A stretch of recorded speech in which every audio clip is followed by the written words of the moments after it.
Yes. Karibuni sana. Naona mnanipeleka mbele.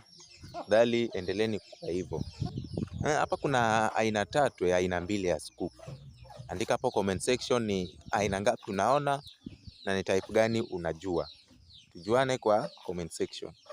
Na pia usisahau kusubscribe kwa channel yangu ili nikipost